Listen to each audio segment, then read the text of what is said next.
Howdy folks, so just a quick update. I've recently purchased these two USB buck converters off of eBay.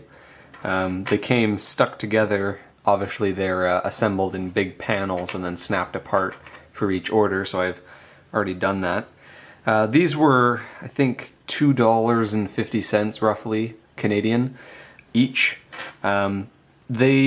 They're kind of interesting. They take anywhere from 6 to 24 volts DC. This is the positive and this is the negative. It's not marked on the board, but that's what the listing says, so I hope that's right.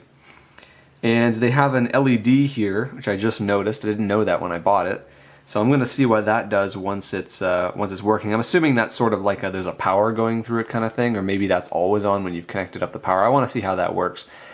These things, they're rated to be able to step down 12 volts in to 5 volts out at 2.1 amps continuous without heat sinking, which is interesting. And they say that if you heat sink this or you cool this somehow, I'm not entirely sure how you would do that.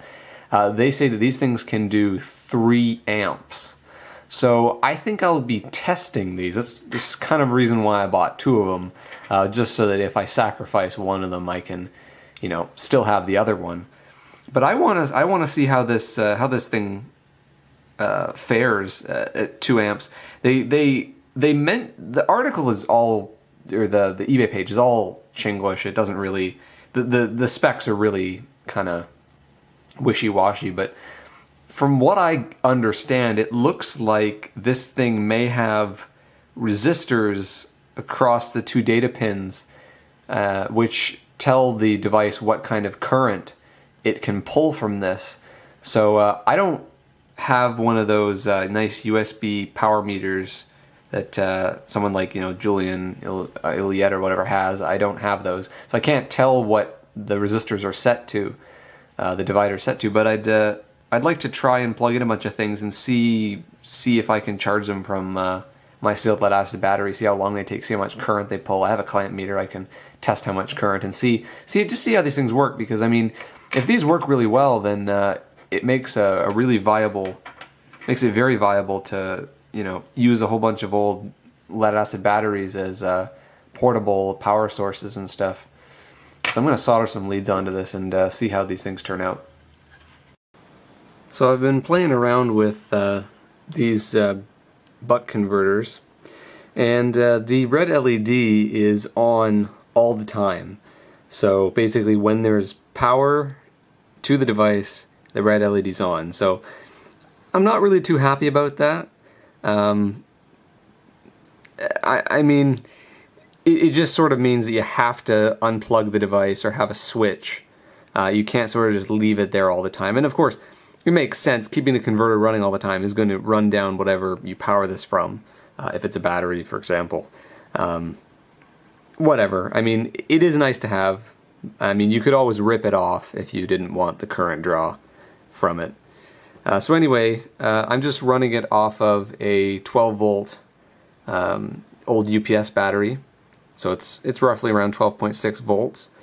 And it's going in, it's charging my old Galaxy S4, and it does indeed charge quite well.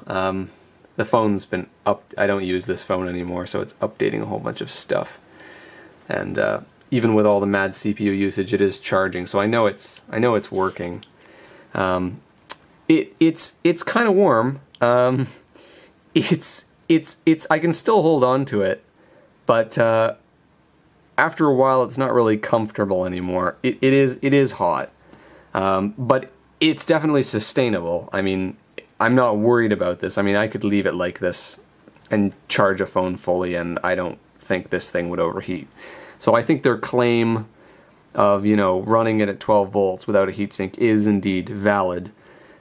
So I can't measure the current coming out of the unit directly, because of course it goes into a USB lead, but I can measure the current going in, because these are obviously independent wires.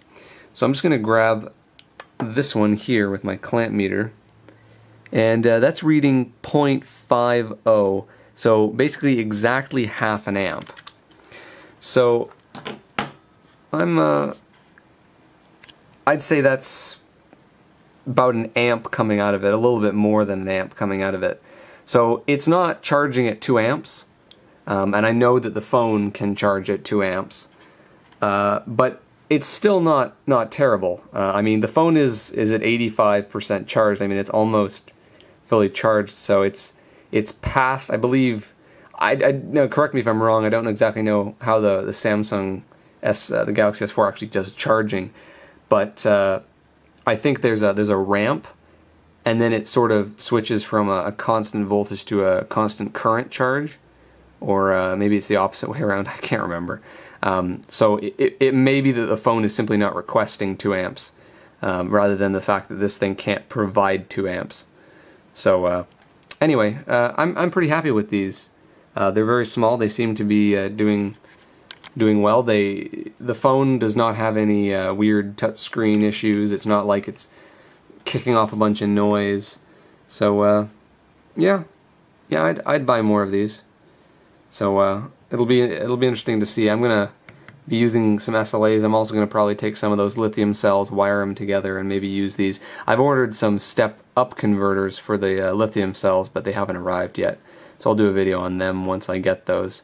And I still have no way of charging my lithium cells yet. I still have to find a balanced charger so I can build a battery pack and then charge it properly, rather than just sort of hook it up to a power supply and then watch the thing. I don't really want to do that. But at least this will, give me something to play around with until those arrive. Anyway, thanks for watching.